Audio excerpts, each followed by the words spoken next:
నమస్తే, welcome to city news. ప్రతిష్టాత్మక 30వ CII భాగస్వామ్య సదస్సు విశాఖలో ప్రారంభమైంది.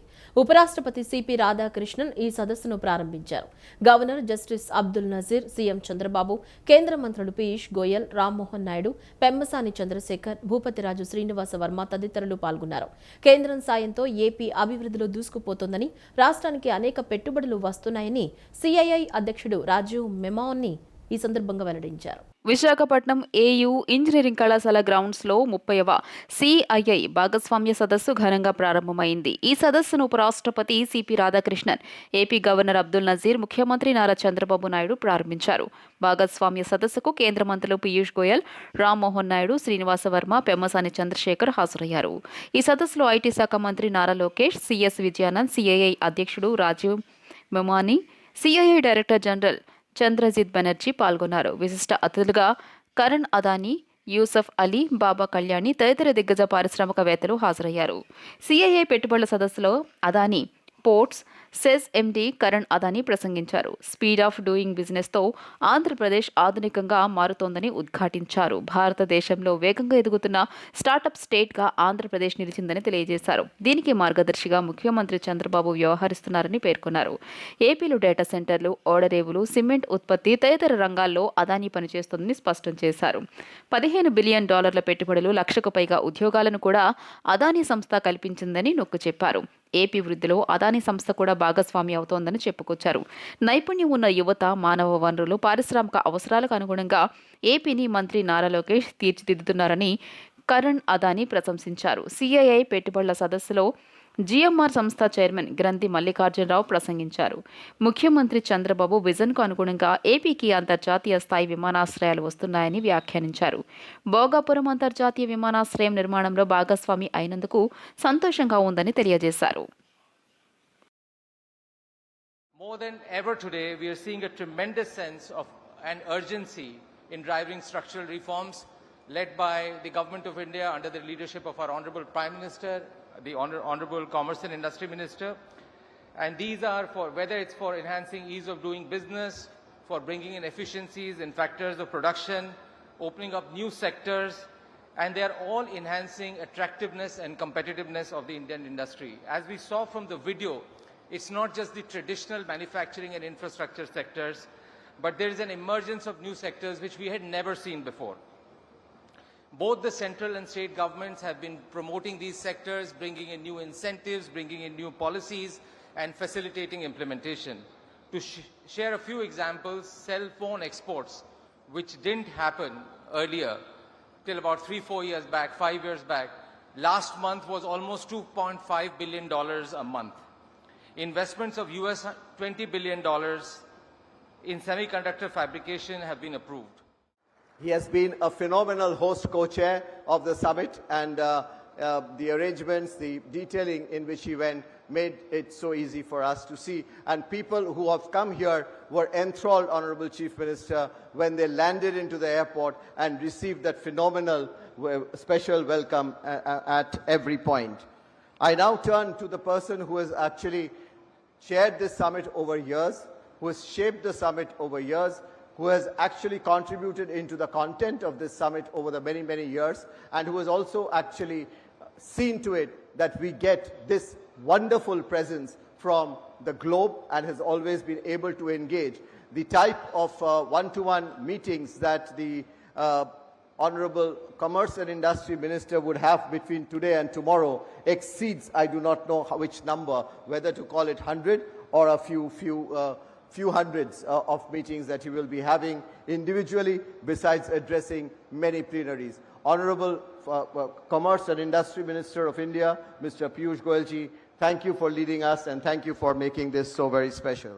దేశంలోనే అందమైన నగరంగా విశాఖకు పేరుందని సీఎం చంద్రబాబు నాయుడు అన్నారు. విశాఖను సురక్షితమైన నగరంగా కేంద్రం ఇటీవల ప్రకటించిందని పేర్కొన్నారు. దేశానికి గేట్వేలా ఏపీ మారుతోందని పేర్కొన్నారు. పెట్టుబడిదారుల లక్ష్యంగా ఆంధ్రప్రదేశ్ ఎదుగుతోందన్నారు.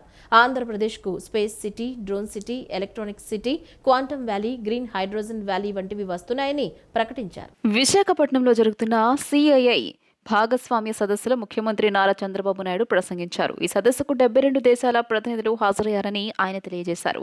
ఈ సందర్భంగా ముఖ్యమంత్రి మాట్లాడుతూ విశాఖపట్నం దేశంలోనే అత్యంత అందమైన నగరంగా పేరుగాంచిందని, ఇటీవల కేంద్రం విశాఖను సురక్షితమైన నగరంగా ప్రకటించిందని తెలియజేశారు.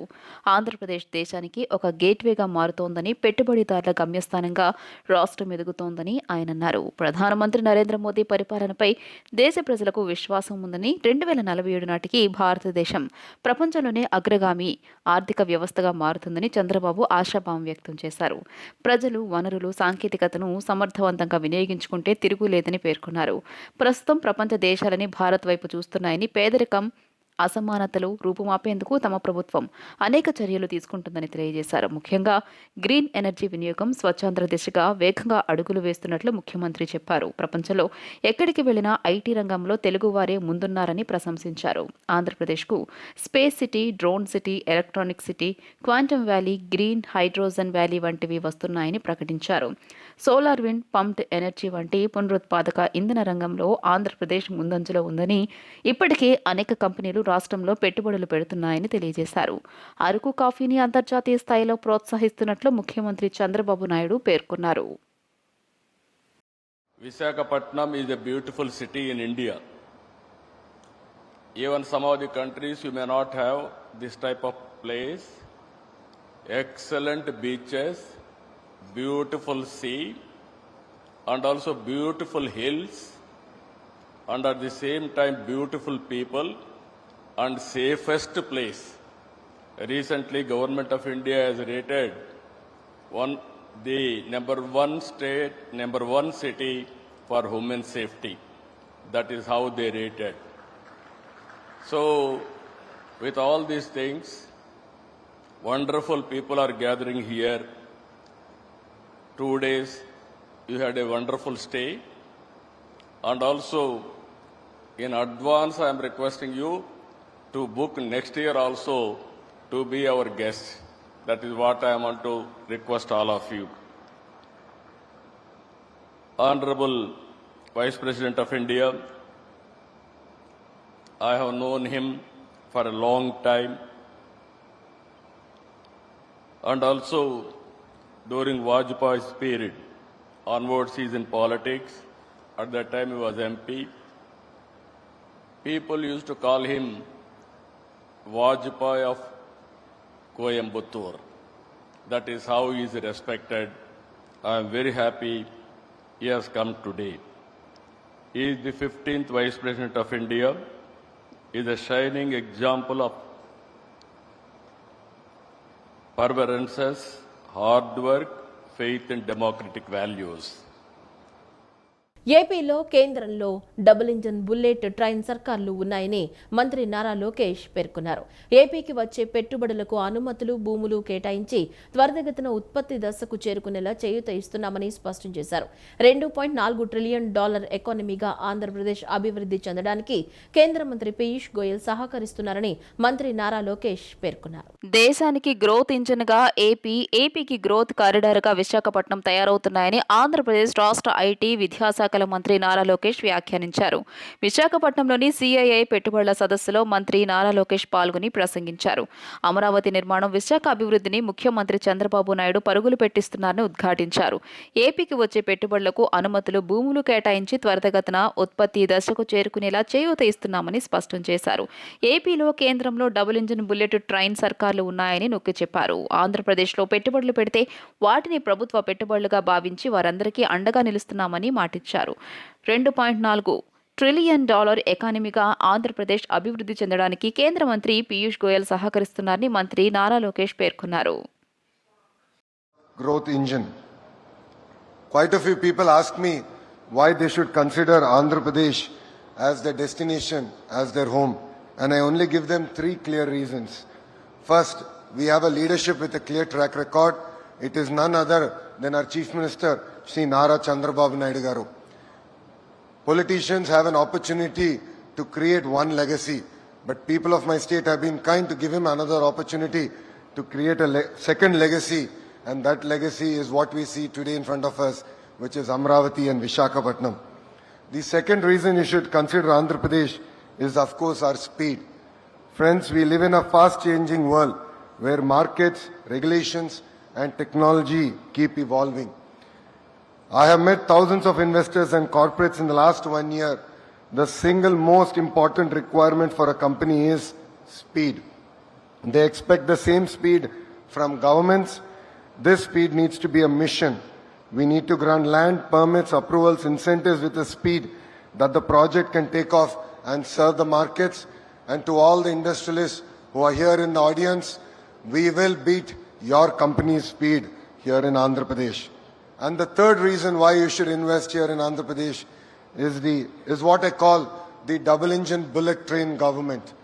Under the leadership of the Honorable Prime Minister Shri Narendra Modi ji and our Honorable Chief Minister Shri Nara Chandrababu Naidu garu, once we shake hands, it is no longer your project, it is our project. We are willing to work with Government of India to create reforms, to bring about reforms, changes in regulations that will ensure that your business not only succeeds but thrives in our great country called India. So I'd like to thank all of you for giving us this wonderful opportunity to host you. Please take time off to explore what Visakhapatnam has to offer. And I would once again like to thank Piyush Goyal ji for his continued mentorship to me. And I look forward to... Chittoor జిల్లా మంగళంపేటలో 32.63 ఎకరాల అటవీ భూమి కబ్జాకు గురైనట్లు అటవీ శాఖ నిర్ధారించింది. ఇవి పెద్దిరెడ్డి కుటుంబ సభ్యుల స్వాధీనంలో ఉన్నట్లు కమిటీ నివేదించిందని అటవీ శాఖ ప్రిన్సిపల్ చీఫ్ కన్జర్వేటివ్ చలపతిరావు స్పష్టం చేశారు. నిబంధనల ప్రకారం వాటిని స్వాధీనం చేసుకునేలా చర్యలు ప్రారంభించామన్నారు. అక్రమార్కులను ఎవరినీ వదలబోమని, వారికి సహకరించిన అధికారులపైన చర్యలు ఉంటాయని చెప్పారు. వైసీపీ నాయకుడు మాజీ మంత్రి పెద్దిరెడ్డి రామచంద్రారెడ్డి కుటుంబం ఆక్రమించుకున్న అటవీ భూములను స్వాధీనం చేసుకుంటామని అటవీ శాఖ ప్రిన్సిపల్ చీఫ్ కన్జర్వేటర్ చలపతిరావు అన్నారు. చిత్తూరు జిల్లా మంగళంపేటలో పెద్దిరెడ్డి కుటుంబానికి 74 ఎకరాలు భూములున్నాయని తెలియజేశారు. అయితే అటవీ భూములైన 32.63 ఎకరాలను ఆక్రమించుకుని మామిడి, ఉద్యాన పంటలను సాగు చేశారని, ఆ భూములను స్వాధీనం చేసుకుని పంటలను పూర్తిగా తొలగిస్తామని పేర్కొన్నారు. పెద్దిరెడ్డి, ఇందిరమ్మ, మిథున్ రెడ్డి, భాస్కర్ రెడ్డిపై కేసులు నమోదు చేశామని, కోర్టులో విచారణ జరుగుతోందని పేర్కొన్నారు. అటవీ భూముల వివరాలు వెబ్లాండ్లో పెట్టాలని డిప్యూటీ సీఎం పవన్ కళ్యాణ్ ఆదేశించారని తెలియజేశారు. సర్వే పూర్తి చేసి స్థలాల వివరాలతో వెబ్లాండ్లో పెడతామన్నారు. రాష్ట్రంలో అటవీ భూముల అన్యక్రాంతాన్ని గుర్తించేందుకు కమిటీలు వేశామన్నారు. అటవీ భూములు కబ్జాకు గురైనట్లు కమిటీ నిర్ధారించిందని తెలియజేశారు. తీసుకున్న యాక్షన్ గురించి చెప్తున్నా కానీ తర్వాత ఏం చేసామంటే మేము ఎంక్రోచ్మెంట్ మీద జాయింట్ ఇన్స్పెక్షన్ సర్వే టీమ్ వేసేసి ఎంక్రోచ్మెంట్ ఏరియా ఎంత ఎంక్రోచ్మెంట్ ఏరియా ఫారెస్ట్ ల్యాండ్ అయ్యింది గుర్తించాం. తర్వాత మీరు అంటారు కదా రోడ్ ఎవరు వేసారు, ఎందుకు వేసారు, అవన్నీ కూడా ఫర్దర్ ఎంక్వైరీస్ తెలుస్తుంది. సో అది మా సైడ్ నుంచి వైలేషన్ అయితే మేము యాక్షన్ తీసుకుంటాం. అది లేకపోతే ఏదైనా డిపార్ట్మెంట్ వేసారు అవన్నీ కూడా ఈవెన్ మీరు బిల్డింగ్ అంటారు కదా దానికి ఎవరు పర్మిట్ అవన్నీ కూడా సబ్సిక్వెంట్ వాటిలో అది వేరే వీళ్ళు చూస్తుంది. మా వరకు ఏంటంటే ఫారెస్ట్ ల్యాండ్ ఆక్యుపై చేసిన దాని వరకు మేము చేసాం అనమాట. నలుగురు పేరు మీద ఉన్న ఎంక్లోజర్ అనమాట అది. సో ఆ ఎంక్లోజర్ పక్కన మా ఏరియా ఆక్యుపై చేశారు, ఫారెస్ట్ ఏరియా ఆక్యుపై చేశారు. దాని మీద ఈ నలుగురు దీని మీద కేసు బుక్ చేసుకుంటారు. డిఫరెన్స్ వస్తుంటాయండి. నేను చెప్పేది అంటే ఎకరాలో చెప్తున్నా, ఎకరాలు సర్వే నెంబర్ కింద. అవును, అంటే సర్వే నెంబర్ కూడా మన దగ్గర ఉన్నాయండి లిస్టు. సర్వే నెంబర్ ఏదంటే ఎన్ని survey number 291/1, 295/1, 295/1B, 295/1C, 295/1D, 295/1E, 296/1A and 296/1B. These are the survey numbers. Currency Nagar, Ramachandra Nagar వంటి ప్రాంతాల్లో గతంలో ఖాళీ స్థలాలతో నీరు నిలిచి దోమల సమస్య ఉండేదని, అయితే గత దశాబ్ద కాలంగా ఈ ప్రాంతం రూపురేఖలు మారి నివాసయోగ్యమైన రద్దీ ప్రాంతంగా మారిందని ఎమ్మెల్యే గద్దె రామ్మోహన్ పేర్కొన్నారు. గత ప్రభుత్వ హయాంలో స్టామ్ వాటర్ డ్రైనేజీ పనులు చేపట్టిన L&T కంపెనీని తరిమివేయడం వల్ల పనులు ఆగిపోయాయని విమర్శించారు. ఈ డివిజన్ను తాను దత్తత తీసుకున్నానని, సమగ్రమైన అభివృద్ధి చేసేందుకు కృషి చేస్తానని గద్దె రామ్మోహన్ హామీ ఇచ్చారు. 3వ డివిజన్లోని నాగార్జున నగర్, మహానాడు రోడ్, జెమినీ భవన్ వెనుక ప్రాంతాల్లో ఎమ్మెల్యే గద్దె రామ్మోహన్ పర్యటించి స్థానిక ప్రజా సమస్యలను తెలుసుకున్నారు.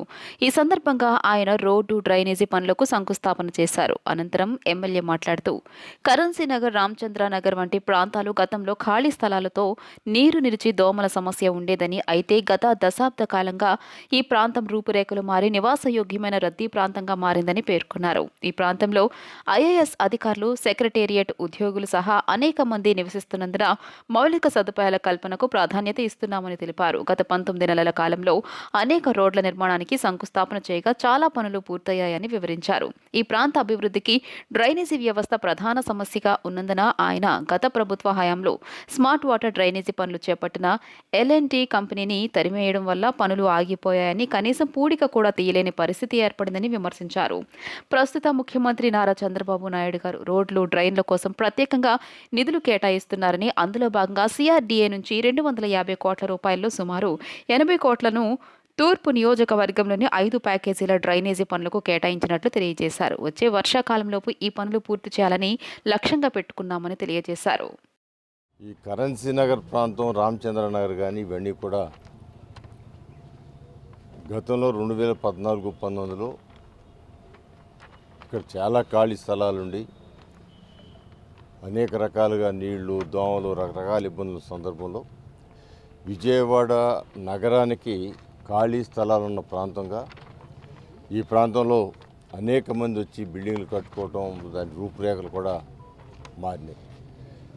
దాంతోపాటు బిల్డింగులు కట్టుకోవటం, దానివల్ల వచ్చే డెవలప్మెంట్ వీటితో ఈ ప్రాంతంలో ఎక్కువ రోడ్లు కూడా వేసుకోవడం జరిగింది.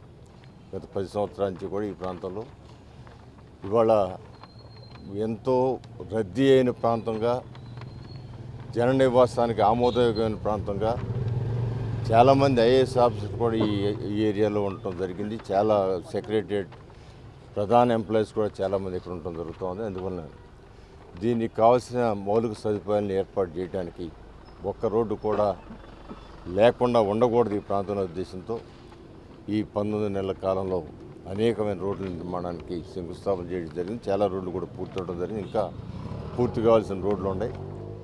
చిన్నారులందరికీ ముఖ్యమంత్రి చంద్రబాబు, డిప్యూటీ సీఎం పవన్ కళ్యాణ్ బాలల దినోత్సవ శుభాకాంక్షలు తెలియజేశారు. చిన్నారులు బాగా చదువుకుని వృద్ధిలోకి రావాలని ఆకాంక్షించారు. బాలలకు చదువు చెప్పిస్తే అది వారి పరిపూర్ణ వికాసానికి దోహదం చేస్తుందని, అందుకే తల్లికి వందనం పథకం ద్వారా పిల్లలందరినీ బడికి పంపించేలా ప్రోత్సహిస్తున్నామన్నారు. జాతీయ బాలల దినోత్సవం సందర్భంగా చిన్నారులకు ముఖ్యమంత్రి చంద్రబాబు నాయుడు, ఉప ముఖ్యమంత్రి పవన్ కళ్యాణ్ శుభాకాంక్షలు తెలియజేశారు.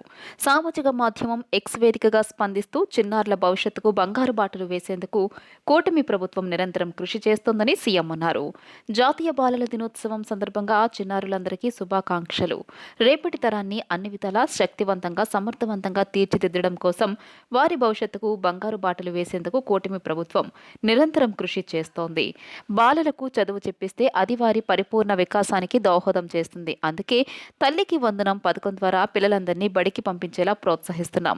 మధ్యాహ్న భోజన పథకంలో కూడా పిల్లలకు ఇష్టమైన మెనూ ఉండేలా చూస్తున్నాం. అలాగే పిల్లల పథకాలకు స్ఫూర్తి ప్రదాతల పేర్లు పెట్టాం. ప్రభుత్వ ఆశయాన్ని అర్థం చేసుకుని బాలలందరూ బాగా చదువుకుని వృద్ధిలోకి రావాలని ఆకాంక్షిస్తూ మరోసారి చిన్నారులందరికీ బాలల దినోత్సవ శుభాకాంక్షలు అంటూ సీఎం చంద్రబాబు ట్వీట్ చేశారు. కల్మషం లేని మనసులు చిన్నారులకే సొంతమని, నైతిక విలువలతో కూడిన విద్యను అందించడం తప్పనిసరి అని ముఖ్యమంత్రి పవన్ వెల్లడించారు. చిన్నారులందరికీ డిప్యూటీ సీఎం పవన్ జాతీయ బాలల దినోత్సవ శుభాకాంక్షలు తెలియజేశారు. కల్మషం లేని మనసులు చిన్నారులకే సొంతమన్నారు. మంచి ఆలోచనలు పెంపొందేలా బాలల చుట్టూ ఆరోగ్యకర వాతావరణం ఉండాలని తెలియజేశారు. పాఠశాల స్థాయి నుంచి వారికి మనోవికాసం కలిగేలా స్వేచ్ఛాయుతమైన, ఆహ్లాదకరమైన పరిస్థితులు తీసుకురావాలని అన్నారు. నైతిక విలువలతో కూడిన విద్యను అందించడం తప్పనిసరి అని చెప్పుకొచ్చారు. మన దేశ సంస్కృతి, సాంప్రదాయాల విలువలు తెలియచెప్పాలని, అప్పుడే భవిష్యత్ పౌరులు సామాజిక బాధ్యత కలిగిన వారే దేశ భక్తి పూరితంగా, మనోనిబ్బరంగా ఉంటారన్నారు. ఈ బాధ్యతను కూటమి ప్రభుత్వం చేపడుతుందని డిప్యూటీ సీఎం పవన్ పేర్కొన్నారు. రోడ్డు ప్రమాదాలను నివారించేందుకు పోలీసులు జాతీయ రహదారి వెంబడి ప్రత్యేక చర్యలు తీసుకుంటున్నారు. అందులో భాగంగా పోలీస్ కమిషనర్ ఎస్పీ రాజశేఖర్ బాబు ఆదేశాల మేరకు stop, wash, refresh and go కార్యక్రమం చేపడుతున్నారు. వేకువజామున 2 నుంచి 5 గంటల మధ్యలో ఎక్కువ ప్రమాదాలు జరిగే అవకాశం ఉన్నందున ఆ సమయంలో పోలీసులు జాతీయ రహదారిపైకి వచ్చే వాహనాలను ఆపి నీరందిస్తున్నారు. తద్వారా ప్రమాదాలు నివారణతో పాటు ప్రాణ నష్టం కలగకుండా చూసేందుకు ఈ కార్యక్రమం ఉద్దేశమన్నారు. రాత్రి సమయాల్లో జరిగే రోడ్డు ప్రమాదాలను నివారించాలనే ముఖ్య ఉద్దేశంతో ఎన్టీఆర్ జిల్లా నగర పోలీస్ కమిషనర్ ఎస్వి రాజశేఖర్ బాబు ఐపీఎస్ ఆదేశాల మేరకు law and order, traffic police అధికారులు ప్రత్యేక కార్యక్రమాన్ని నిర్వహించారు. ఈ నేపథ్యంలో నగరంలోని వివిధ ప్రదేశాల్లో మరియు హైవే సమీపాలలో పోలీస్ అధికారులు stop, wash, refresh and go కార్యక్రమాన్ని నిర్వహించారు. అదేవిధంగా ముఖ్య ప్రదేశాల్లో వాహనాల తనిఖీలు కూడా నిర్వహించారు. ఈ సందర్భంగా అధికారులు మాట్లాడుతూ ప్రధానంగా రాత్రి సమయాల్లో ఎక్కువ దూరం ప్రయాణించే వాహన డ్రైవర్లు నిద్రలేమి కారణంగా తెల్లవారుజామున 2 గంటల నుండి 5 గంటల ప్రాంతంలో నిద్రలోకి జారుకోవడం వలన ఎక్కువగా ప్రమాదాలు జరుగుతున్నాయని తెలియజేశారు. ఈ రోడ్డు ప్రమాదాల వలన ఎందరో ప్రాణాలు కోల్పోతున్నారని, ఎన్నో కుటుంబాలు ఇబ్బందులను ఎదుర్కొంటున్నాయని ఆవేదన వ్యక్తం చేశారు. Stop, wash, refresh and go కార్యక్రమం ద్వారా రాత్రి సమయాల్లో రోడ్డు ప్రమాదాలను చాలా వరకు తగ్గించవచ్చని అధికారులు అభిప్రాయపడ్డారు. భవానీ దీక్షల విరమణ ఏర్పాట్లు ముందస్తుగా పూర్తి చేయాలని దుర్గగుడి పాలక మండలి చైర్మన్ బొర్రా రాధాకృష్ణ, ఈవో సీనా నాయక్ ఇంజనీరింగ్ అధికారులకు సూచించారు. ఇంద్రకీలాద్రిపై డిసెంబర్ 11 నుంచి 15 వరకు నిర్వహించనున్న భవానీ దీక్షల విరమణ ఏర్పాట్లపై చైర్మన్, ఈవో క్షేత్రస్థాయి పరిశీలన చేశారు. దీక్షాదారుల రద్దీని దృష్టిలో ఉంచుకుని గిరి ప్రదక్షిణ మార్గం, స్నానఘాట్లు, ఆలయ పరిసరాల్లో ఎటువంటి ఇబ్బందులు తలెత్తకుండా క్లోక్ రూమ్, చరవాణులు భద్రపరిచే ప్రదేశాలు, ప్రసాదాలు, అన్నప్రసాద పంపిణీకి సంబంధించిన ఏర్పాట్లు చేయాలని సూచించారు. దుర్గా మల్లేశ్వర స్వామి దేవస్థానంలో భవానీ దీక్షా విరమణల సందర్భంగా ఆలయానికి వచ్చే భవానీలకు ఎటువంటి ఇబ్బందులు, అసౌకర్యం కలగకుండా భద్రతా చర్యలు చేపట్టాలని chairman B Radhakrishna, EO VK సేనా నాయకులు ఇంజనీరింగ్ అధికారులకు సూచించారు. భవానీ దీక్షల విరమణలను పురస్కరించుకుని గురువారం ఈవో మహామండపంలోని ఇంజనీరింగ్ అధికారులు ఏఈఓలతో కలిసి సమావేశం నిర్వహించారు. ఈ సందర్భంగా భవానీలకు చేపట్టిన ఏర్పాట్లపై ఇంజనీరింగ్ అధికారులను అడిగి తెలుసుకున్నారు. స్నానఘట్టాలు, భవానీ దర్శన ఏర్పాట్లు, క్యూలు, ఇరుముడి సమర్పణ పాయింట్లు, హోమగుండాలు, టెంకాయలు కొట్టే ప్రదేశాలు, అన్నప్రసాదం పంపిణీ, లడ్డూ ప్రసాదం కౌంటర్లు, భక్తులు బయటకు వెళ్లే మార్గాలు, ఇతర అంశాలపై ఇంజనీరింగ్ అధికారులు ఏఈఓలను అడిగి తెలుసుకున్నారు. భవానీలకు భద్రతా ఏర్పాట్లలో నిర్లక్ష్యం వహించవద్దని సూచించారు. అనంతరం మహామండప ప్రాంగణం, కనకదుర్గానగర్ శివాలయం తదితర ప్రాంతాల్లో పర్యటించి ఏర్పాట్లపై ఇంజనీరింగ్ అధికారులను అడిగి తెలుసుకున్నారు. భవానీలు ఎక్కువగా వచ్చే అవకాశం ఉన్నందున హోమగుండాలు, ఇరుముడి సమర్పణ పాయింట్ల వద్ద గట్టి భద్రతా ఏర్పాట్లు చేపట్టాలని సూచించారు. కార్యక్రమంలో ఈఈ1 కోటేశ్వరరావు, ఈఈ2 రాంబాబు, ఏసీ రంగారావు, దాత సంఘ నరసింహారావు, ఈఏఓలు బి వెంకటరెడ్డి, ఎన్ చంద్రశేఖర్, పి సుధారాణి తదితరులు పాల్గొన్నారు. శ్రీ చైతన్య విద్యాసంస్థల డైరెక్టర్ టి నాగేంద్ర కుమార్ ఆధ్వర్యంలో 36వ పడిపూజ కార్యక్రమాన్ని ఈ రోజు సాయంత్రం Vijayawada Machavaram SRR and CVR government కాలేజీలో ఘనంగా నిర్వహించనున్నారు. ఈ సందర్భంగా గుంటుపల్లి శ్రీనివాసరావు గురుస్వామి మరియు రాజా గురుస్వామి పర్యవేక్షణలో శ్రీ అయ్యప్ప స్వామికి ప్రత్యేకంగా 18 కలశాల పూజ మరియు అభిషేకాలు జరగనున్నాయి. భక్తులను అలరించేందుకు డప్పు శ్రీను ఆధ్వర్యంలో భజన కార్యక్రమాలు ఏర్పాటు చేశారు. అయ్యప్ప స్వాములు, భవానీ స్వాములు, శివస్వాములు మరియు భక్తులందరూ ఈ పూజలో పాల్గొని స్వామివారి తీర్థ ప్రసాదాలు స్వీకరించాలని కోరారు. కార్యక్రమ నిర్వహణకు సంబంధించిన ఏర్పాట్లను నిర్వాహకులు పర్యవేక్షిస్తున్నారు. గన్నవరం నియోజకవర్గంలో వైఎస్ఆర్సీపీ నాయకులకు ఎలాంటి పదవులు ఇవ్వలేదని, వారితో లాలుచీలు పెట్టుకోవడం లేదని ఎమ్మెల్యే యార్లగడ్డ స్పష్టం చేశారు.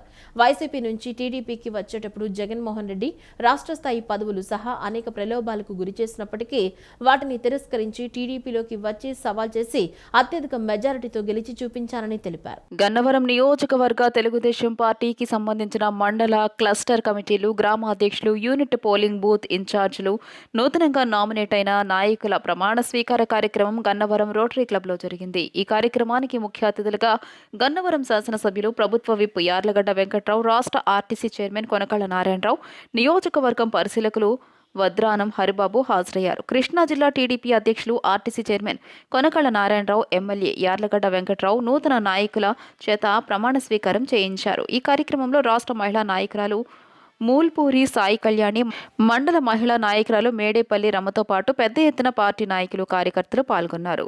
ఈ సందర్భంగా కొనకళ్ళ నారాయణ మాట్లాడుతూ నూతనంగా పదవులు పొందిన నాయకులకు శుభాకాంక్షలు తెలియజేశారు. గతంలో పార్టీని మోసం చేసి వైసీపీకి వెళ్లిన వల్లభనేని వంశీకి బుద్ధి చెప్పి యార్లగడ్డ వెంకట్రావును భారీ మెజారిటీతో గెలిపించినందుకు నియోజకవర్గ ప్రజలకు ధన్యవాదాలు తెలియజేశారు. యార్లగడ్డ వెంకట్రావు డబ్బు సంపాదించడానికి రాజకీయాల్లోకి రాలేదని, ఆయన రాజకీయ జీవితం మరింత అభివృద్ధి చెందాలని కోరుకుంటున్నానని చెప్పారు. అనంతరం ఎమ్మెల్యే యార్లగడ్డ మాట్లాడుతూ తాను టీడీపీకి చిత్తశుద్ధితో పనిచేస్తున్నానని, వైఎస్ఆర్సీపీ నాయకులకు ఎలాంటి పదవులు ఇవ్వలేదని, వారితో లాలూచీలు పెట్టుకోవడం లేదని యార్లగడ్డ స్పష్టం చేశారు. పార్టీ కష్టకాలంలో ఉన్నప్పుడు కష్టపడి పనిచేసిన టీడీపీ యువతకే నామినేట్ పదవులు ఇచ్చానని పేర్కొన్నారు. తాను ఏ పార్టీలో ఉన్నా ఎవరిని దుర్భాషలాడలేదని, నియోజకవర్గ అభివృద్ధికి కష్టపడి పనిచేస్తున్నానని చెప్పారు. మల్లవల్లి ఇండస్ట్రియల్ ఏరియాను అభివృద్ధి చేసి యువతకు ఉద్యోగాలు కల్పించి మల్లవల్లిని రాష్ట్రానికి తలమానికంగా నిలబెడతానని హామీ ఇచ్చారు. అలాగే గన్నవరం సిహెచ్ సెంటర్ను కార్పొరేట్ స్థాయిలో అభివృద్ధి చేసి మెరుగైన వైద్య సదుపాయాలు అందిస్తానని తెలియజేశారు. కూటమి నాయకులు తనకు సహకరిస్తున్నందుకు ధన్యవాదాలు తెలియజేశారు. Telugu Desam party booth level agent నుంచి నియోజకవర్గ స్థాయిలో అన్ని పదవులకి మండల కమిటీలు కానీ గ్రామ కమిటీలు కానీ అన్ని కమిటీలు ప్రమాణ స్వీకారోత్సవం 306 మంది బూత్ ఏజెంట్ల ద్వారా ప్రమాణ స్వీకారం. గతంలో నేను వైసీపీ నుంచి పోటీ చేసినప్పుడు 270 ఓట్లతో ఓడిపోతే మొన్న ఈ నియోజకవర్గం పుట్టిన తర్వాత ఎప్పుడు లేనంత భారీ ఆధిపత్యం నుంచి 37,628 ఓట్ల మెజారిటీతో నన్ను మా చిన్ననాటి కోరిక శాసనసభ్యుల వాళ్ళని కోరి తెచ్చి గన్నవరం ప్రజలకి చాకరీ చేస్తానని చెప్పా. గతంలో పనిచేసిన శాసనసభ్యుల్లాగా 3 నెలలకు 6 నెలలకు ఒకసారి వచ్చి కాన్స్టిట్యూన్సీలో 10 రోజులు తిరిగి వెళ్ళే ఎమ్మెల్యే కాదని ప్రజలకి తేటతలం.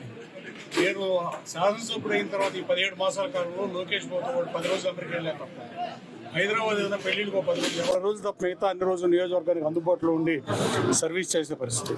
ఈ నియోజకవర్గ అభివృద్ధి ఎజెండాగా పనిచేస్తున్నా, పరిశ్రమలు తీసుకొస్తా లక్ష్యంగా పనిచేస్తున్నా, నిరుద్యోగ యువతకు ఉపాధి అవకాశాలే లక్ష్యంగా పనిచేస్తానని చెప్పే అది చేసి తీరుతా. అందరూ కూడా ప్రజలంతా కూడా హ్యాపీగా ఉన్నారు. గుంతల పడ్డ రోడ్లన్నింటినీ కూడా అభివృద్ధి చేయడం జరిగింది. రోజున అవినీతి లేని రాష్ట్ర పరిపాలన జరుగుతూ ఉంది. ఎవరి మీద కక్ష సాధింపులు దుష్ప్రచారం చేస్తున్నారు, ఎవరి మీద కక్ష సాధింపులు లేవు. వాళ్ళు చేసిన పాపాలు, నేరాలు, ఘోరాలకి వాళ్ళు రోజున మూల్యం చెల్లించుకుంటా ఉన్నారు. తప్పు చేసిన వాళ్ళు ఎవరో కూడా తెప్పించుకోలేడు. దానిపైన చట్టపరంగానే చర్యలు తీసుకోవడం తప్ప ఏమాత్రం ఇది కక్ష సాధింపు చర్యలు కాదు. విశాఖపట్నంలో జరిగే సమ్మిట్లో రాష్ట్రానికి రాబోతున్న లక్షల కోట్ల పెట్టుబడులను అడ్డుకునేందుకు మాజీ ముఖ్యమంత్రి వైఎస్ జగన్మోహన్ రెడ్డి కుయుక్తులు పన్నుతున్నారని మాజీ మంత్రి టీడీపీ ఎమ్మెల్యే నక్కా ఆనందబాబు ఆరోపించారు. యువగళంలో మంత్రి లోకేష్ ఇచ్చిన హామీ ప్రకారం 5 ఏళ్లలో 20 లక్షల ఉద్యోగాల కల్పనే లక్ష్యంగా తమ ప్రభుత్వం పనిచేస్తోందన్నారు. ఇటువంటి వాతావరణం చెడగొట్టడానికి మాఫియా శక్తులు జగన్ నేతృత్వంలో పనిచేస్తున్నాయని విమర్శించారు. గత 5 ఏళ్ల వైఎస్ జగన్మోహన్ రెడ్డి పాలనలో ఆంధ్రప్రదేశ్ రాష్ట్రం అన్ని విధాలా సర్వనాశనమైందని, ఆయన అత్యంత అవినీతిపరుడు, అరాచకవాది, నేర చరిత్ర కలిగిన మాఫియా నాయకుడని టీడీపీ పొలిట్ బ్యూరో సభ్యులు ఎమ్మెల్యే నక్కా ఆనందబాబు తీవ్రంగా మండిపడ్డారు. మంగళగిరిలోని టీడీపీ కేంద్ర కార్యాలయంలో నిర్వహించిన మీడియా సమావేశంలో ఆయన మాట్లాడుతూ గతంలో జగన్ రెడ్డిని నమ్మి పనిచేసిన వారు నేడు భయాక్రాంతులకు గురవుతున్నారని అన్నారు.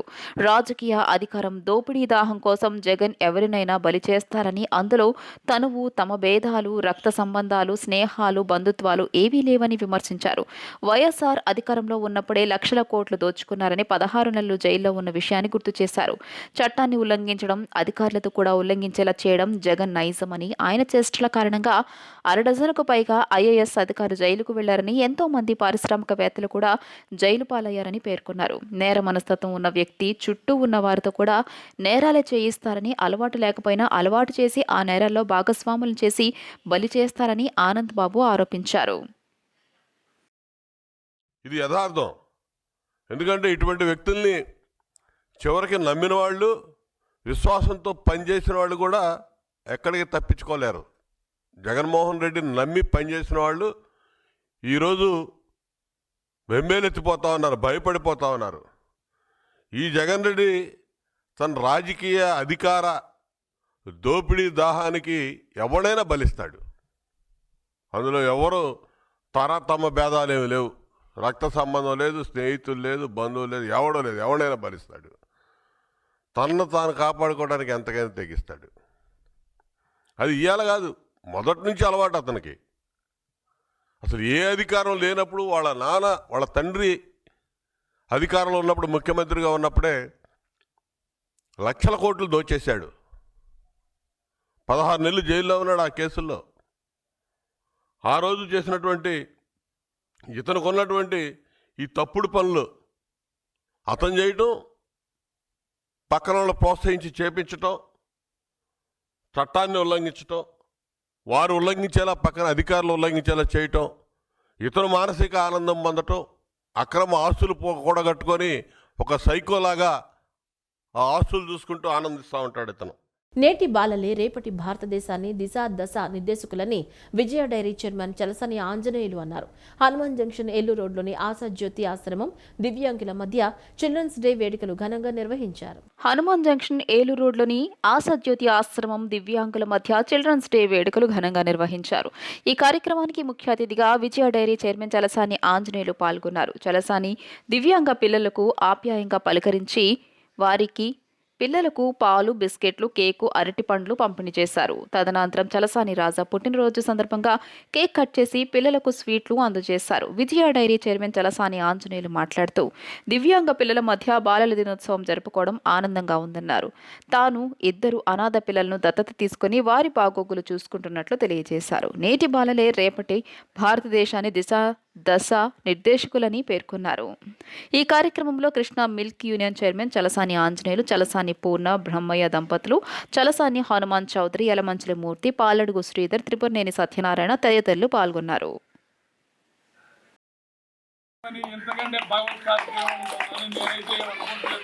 ఖచ్చితంగా మీరు చేసేటువంటి కార్యక్రమాల్లో అందరం కలిసి ప్రయాణం చేయడానికి మా హనుమాన్ జంక్షన్లో ఇప్పుడు కూడా అందరం కలిసి ప్రయాణం చేసే ఒక బ్రహ్మాండమైనటువంటి వ్యవస్థ. వీళ్ళందరితో కూడా కలిపి ఏ రకంగా ప్రయాణం చేయాలి రకంగా చేయమని ఆశిస్తూ ఇవాళ మా అన్నయ్య కూడా పుట్టినరోజు, చలసరాజా గారి మా అన్నయ్య పుట్టినరోజు కూడా ఈ సందర్భంగా మీతో షేర్ చేసుకోవడానికి, మీ అందరి మధ్యన ఆయన కూడా జన్మదిన వేడుకలు జరుపుకోవడానికి వచ్చిన కార్యక్రమంలో పాల్గొనడం కూడా ఆ రోజు కూడా ఇదే కావడం, మీ అందరితో కలిసి పాల్గొనడం, ఇంతకంటే బెటర్ థింగ్ నేనైతే ఉందని ఏమనుకోవట్లేదు. ఇప్పటికప్పుడు అనుకుని ఈ కార్యక్రమాన్ని, రాజాగారి కార్యక్రమాన్ని కూడా ఏర్పాటు చేసుకోవడం జరిగింది.